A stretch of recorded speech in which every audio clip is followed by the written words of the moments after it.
শিক্ষক সংকটে যেরকম ত্রিপুরার শিক্ষা ব্যবস্থা ভেঙে পড়েছে, সেরকম আজ এপ্রিল মাস শুরু হয়ে গিয়েছে।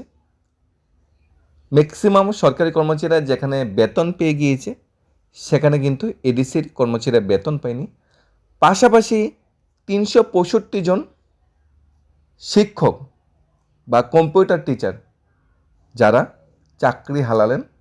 আমরা যারা এখনও সরকারি চাকরি করছি, ডিউটি করছি, সেখানে কিন্তু ৩৬৫ জন এরকম টিচার আছে সরকারি দপ্তরে, তারা কিন্তু আর এপ্রিল মাসের থেকে স্কুলে যাচ্ছে না, তাদের চাকরি কিন্তু এখন আর নেই। একদিকে এডিসি কর্মচারীদের এখনও বেতন হয়নি, একদিকে শিক্ষকদের চাকরি থেকে ছাঁটাই করা হয়েছে, অন্যদিকে শিক্ষক সংকটে নাজেহাল অবস্থা বর্তমান ত্রিপুরা শিক্ষা দপ্তরে। এ বিষয়ে একটা প্রতিবেদনও উঠে এসেছে, হাতে নয় তো বাতে মারব। সেই প্রতিবেদনে কী লেখা আছে সেটাও আমরা দেখে নিই। হাতে নয় তো বাতে মারব, একটা মানে বহু প্রচলিত একটা বাক্য আছে।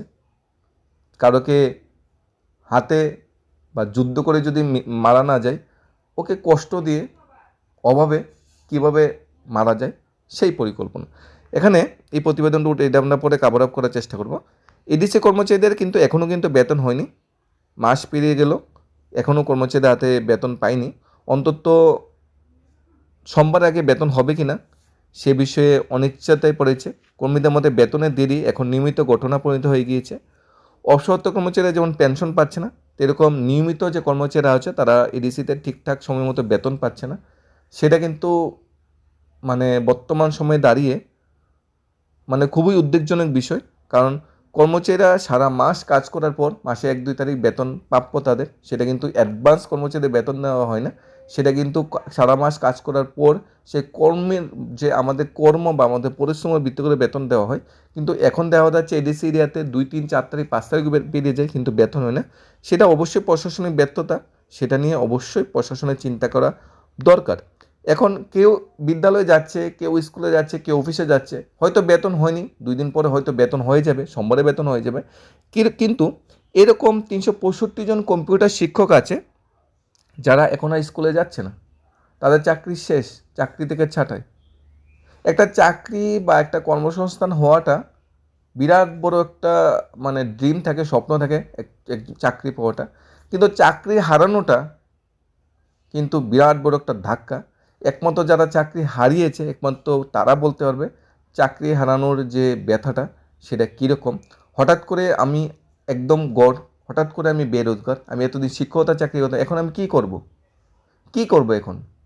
আমি কি রাস্তায় অটো নিয়ে বেরোবো, নাকি নতুন দোকান দিতে পারবো, কম্পিউটার দোকান দিতে পারবো, কোনো স্টেশনের দোকান দিতে পারবো, সে পুঁজি আমার কাছে আছে, নাকি আমি ডেলি লেবারে কাজ করব, নাকি আমি রাজমিস্ত্রির কাজ করব, আমি কি করব, নাকি কোনো শপিং মলে ঢুকবো, নাকি কি করব? হঠাৎ কি কর্মসংস্থানটা হওয়া যায়? চাকরি হারানোর পর হঠাৎ করে কি নতুন চাকরি বা নতুন কর্মসংস্থান পাওয়াটা এতটাই সোজা ত্রিপুরা রাজ্যে? সে কিন্তু বিরাট বড় একটা বিষয়, বিরাট বড় একটা ধাক্কা। এখানে ৩৬৫ জন স্কুল কম্পিউটার শিক্ষকের চাকরি হারালেন। আইসিটি সেক্টরে স্কুলে তারা কর্মরত ছিলেন। ৩১ মাস পর তাদের চাকরির স্থায়িত্ব হলো না, চাকরি থেকে সম্পূর্ণ বিদায় হয়ে তারা এখন বেকার। আইসিটি সেক্টর স্কুলে ৩৬৫ জন স্কুল কম্পিউটার শিক্ষককে 31 মার্চ পর্যন্ত স্বীকৃতি দিয়েছিল। মেয়াদ ফুরিয়ে যাওয়ার পরে তাদের আর স্থায়িত্ব থাকলো না। যদি ৩৬৫ জন স্কুল কম্পিউটার শিক্ষকের চাকরির ধারাবাহিকতা বজায় রাখতে আবেদন করা হয়েছিল, কিন্তু ত্রিপুরার শিক্ষামন্ত্রী তথা মুখ্যমন্ত্রী এবং শিক্ষা দপ্তর পদস্থাধিকার উদ্দেশ্যে আবেদন করা হয়েছিল যে তাদের চাকরিতে তাদের ধারাবাহিকতা বজায় রাখা হয়, অর্থাৎ পুনর্নিয়োগের বিষয় বাস্তবিত করা হোক, সেই দাবি তারা করেছিল। আপাতত কোনো দাবি কিন্তু টিকলো না। ৩৬৫ জন শিক্ষক কিন্তু চাকরি থেকে বের করে দেওয়া হলো। শিক্ষা দপ্তর বা শিক্ষামন্ত্রী এই সিদ্ধান্ত কিন্তু বর্তমানে আলোড়ন সৃষ্টি করেছে। শিক্ষামন্ত্রী বা শিক্ষা সচিব কেন তাদের চাকরি থেকে ছাঁটাই করা হলো, কেন তাদের দাবিকে ন্যায্যতা দেওয়া হলো না, কেন মুখ্যমন্ত্রী এই বিষয়ে কোনো হস্তক্ষেপ করলো না, সেটা কিন্তু বিরাট বড় একটা বিষয়। অল ত্রিপুরা স্কুল কম্পিউটার শিক্ষক সংঘের তরফে মন্ত্রীবিদের কাছে আবেদন করা হয়েছিল। অবশেষে আগরতলায় কর্মসূচি করে মুখ্যমন্ত্রীর বিরুদ্ধে স্মারকলিপি তুলে দেওয়া হয়েছিল, কিন্তু সেই দাবি কিন্তু তাদের মানা হলো না। ৩৬৫ জন কম্পিউটার শিক্ষক কিন্তু এখন দিশেহারা। তারা কোম্পানির মাধ্যমে স্কুলগুলিতে কম্পিউটার শিক্ষার পেশারে ভূমিকা পালন করেছিল। প্রধানমন্ত্রী থেকে শুরু করে মুখ্যমন্ত্রী প্রত্যেকেই ডিজিটাল ইন্ডিয়া কথা বলে থাকেন, কিন্তু সেখানে স্কুলে কম্পিউটার শিক্ষার প্রসারে গুরুত্ব দেওয়া কথা সেটা কিন্তু দেওয়া হয় না। স্কুলে কম্পিউটার শিক্ষা বেহাল রাখার অবস্থা। এখানে কম্পিউটার শিক্ষকদের চাকরি অনিশ্চয়তা, তার সঙ্গে কম্পিউটার শিক্ষা বন্ধের বিষয়টি উত্থাপন করে সংশ্লিষ্ট উদ্বেগ প্রকাশ করেছে। এখানে পরবর্তী ধাপে আরও চাকরিতে আশঙ্কা রয়েছে। আরও 239 জন, 294 জন, 181 জন কম্পিউটার প্রশিক্ষক আছে যারা থার্ড পার্টির মধ্যে স্কুলে কম্পিউটার শিক্ষা নিযুক্ত। এখন তারাও টেনশন আছে, তাদের চাকরিও থাকবে কিনা সন্দেহ আছে। অর্থাৎ 365 জনের যে চাকরি হয়েছে এরকম নয়, আরও এরকম লাইনে এক ধাপের 239, এক ধাপের 294, এক ধাপে 181 জন কম্পিউটার শিক্ষক আছে, তাদেরও কিন্তু ভবিষ্যতে চাকরি হারাতে পারে, তারাও কিন্তু টেনশনে আছে। চাকরির নিরাপত্তা সুনিশ্চিততা, কম্পিউটার শিক্ষকের সমগ্র শিক্ষার মাধ্যমে পরিচালনা করা, সরাসরি নিযুক্তি ইত্যাদি বিষয়গুলি মুখ্যমন্ত্রী দেওয়া স্মারকলিপিতে জানিয়েছে। অল ত্রিপুরা স্কুল কম্পিউটার শিক্ষক সঙ্গে কিন্তু মুখ্যমন্ত্রী সেই দাবিগুলো মানেনি বা দাবিগুলো ভবিষ্যতে মানবে কি না সে বিষয়ে কোনো সঠিক উত্তর দেয়নি। কিন্তু এই কর্মচারীরা যারা কম্পিউটার শিক্ষক হিসেবে চাকরি করছে ত্রিপুরা বিভিন্ন সরকারি স্কুলে, 365 জন শিক্ষক, তারা কিন্তু আর এখন স্কুলে যাচ্ছে না, তাদের চাকরি কিন্তু এখন আর নেই। এদিকে শিক্ষক সংকটে নাজেহাল অবস্থা ত্রিপুরা শিক্ষা দপ্তরে। এদিকে শিক্ষকদের চাকরি থেকে ছাঁটাই করা হচ্ছে, দুইটা কিন্তু দুই রকম নীতিতে চলছে। বিশেষ করে বর্তমানে ত্রিপুরার যে উচ্চশিক্ষা দপ্তরটা সম্পূর্ণ ভেঙে পড়েছে। রাজ্যে উচ্চশিক্ষা দপ্তরের ব্যবস্থাপনা উদ্বেগ প্রকাশ করেছে। পরিকল্পিতভাবে কি ত্রিপুরা উচ্চশিক্ষাকে উন্নয়নের বদলে প্রচার কেন্দ্রিক রূপ দিতে চাইছে, যেখানে পরিসংখ্যান প্রশাসনিক ব্যর্থতার স্পষ্টচিত্র বলে দিচ্ছে। ত্রিপুরার যে চলতি শিক্ষাবর্ষে টোটাল 72,409 জন ছাত্রছাত্রী বিভিন্ন সরকারি কলেজে উচ্চশিক্ষা নিচ্ছে, কেউ ফার্স্ট, কেউ সেকেন্ড, কেউ থার্ড ইয়ারে উচ্চশিক্ষা নিচ্ছে। তাদের জন্য মাত্র 507 জন শিক্ষক আছে। ইউজিসি নির্ধারিত ছাত্র শিক্ষক অনুপাত অনুযায়ী শুধু বিজ্ঞান বিভাগের জন্য 25:1 ইস্যুতে শিক্ষক থাকার কথা, তো 25 জন স্টুডেন্টের জন্য একজন শিক্ষক, এবং সামাজিক বিজ্ঞানে 30 জন শিক্ষকের জন্য একজন শিক্ষক থাকার কথা। অনুপাতে অন্তত 2,413 জন শিক্ষক প্রয়োজন, কিন্তু বর্তমানে আছে মাত্র 507 জন শিক্ষক আছে ত্রিপুরা বিভিন্ন সরকারি যে কলেজগুলো আছে সেগুলোতে, কিন্তু থাকার কথা 2,413 জন। এই ঘাটতি সরাসরি শিক্ষার মান, ভবিষ্যৎ প্রজন্মের উপর প্রভাব ফেলবে, এবং ভবিষ্যতে এই যে কলেজগুলো আছে, এই যে দপ্তরগুলো আছে, তার ইউজিসি যে গাইডলাইন্স উল্লঙ্ঘন করছে, ইউজিসি যে গাইডলাইন দিচ্ছে সেই গাইডলাইন্সটাকে উল্লঙ্ঘন করছে, তার জন্য তাদের রেকগনাইজেশন কি বাদ হয়ে যাবে না, তাদের স্বীকৃতি বাদ হয়ে যাবে না? তো সেটা কিন্তু বিরাট বড় একটা কোশ্চেন। ত্রিপুরা ইউনিভার্সিটি কিন্তু আগে বিএড হতো বা অন্যান্য কোর্স হতো, ইউজিসি কিন্তু সেগুলি বাদ করে দিয়েছে, কারণ সেগুলি গাইডলাইন্স প্রপারলি মানা হয়নি।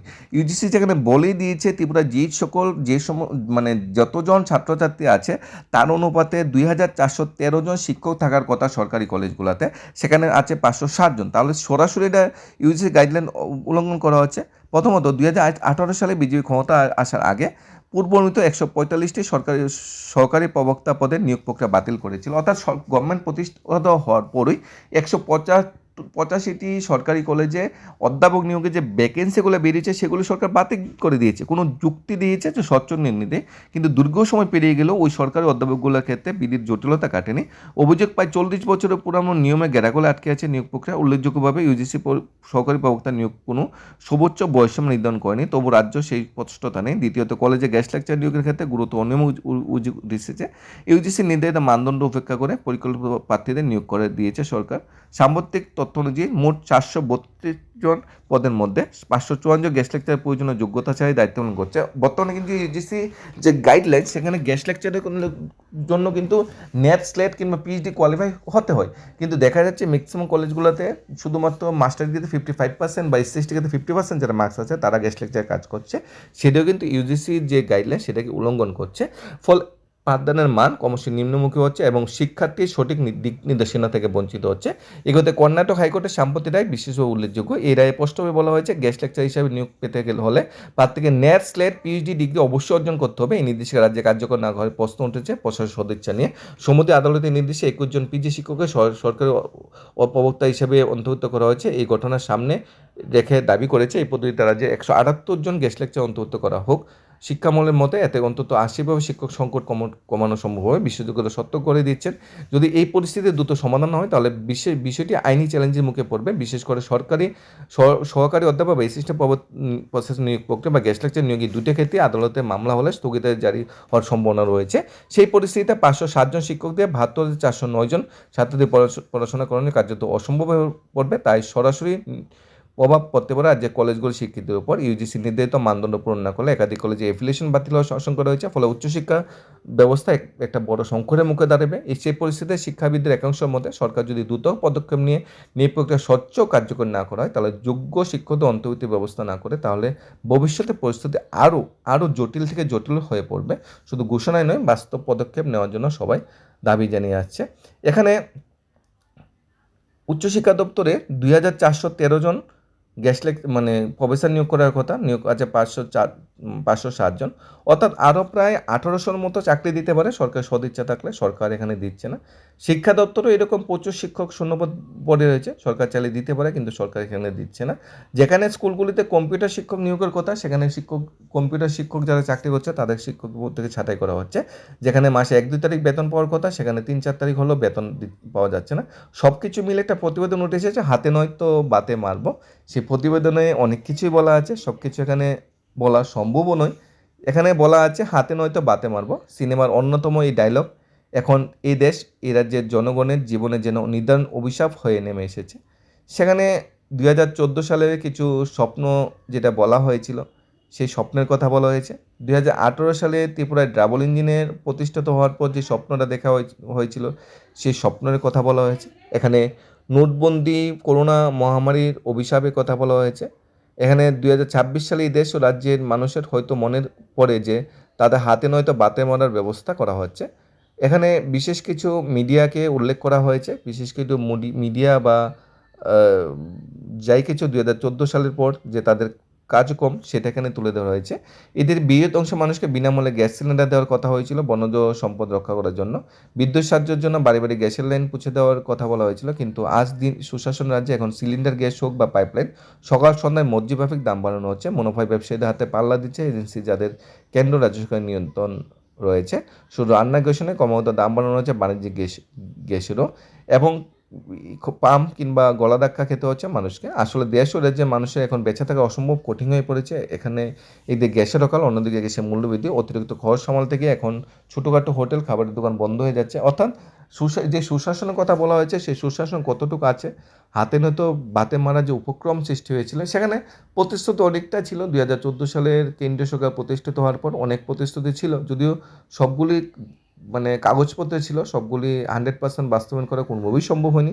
2018 সালে ত্রিপুরায় সরকার প্রতিষ্ঠিত হওয়ার পর আগেও অনেকগুলো প্রতিশ্রুতি ছিল, সেগুলিও 100% কাগজপত্রেই আছে, পুরোপুরি মানে ফিল্ডে পুরোপুরি বাস্তবায়ন হয়নি।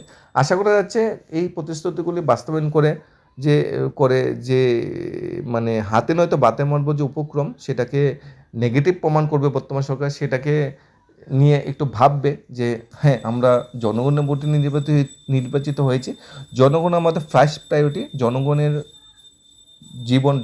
জীবনযাপন, জনগণের যে চাহিদা আকাঙ্ক্ষা বঞ্চনা, সেটি দূরীকরণ করার দায়িত্ব বর্তমান সরকারের ভোটে। তাহলে এই হাতে নয়তো বাতে মারব লেখাটা, সেটার আর প্রশ্ন চিহ্ন থাকবে না। ধন্যবাদ সবাই।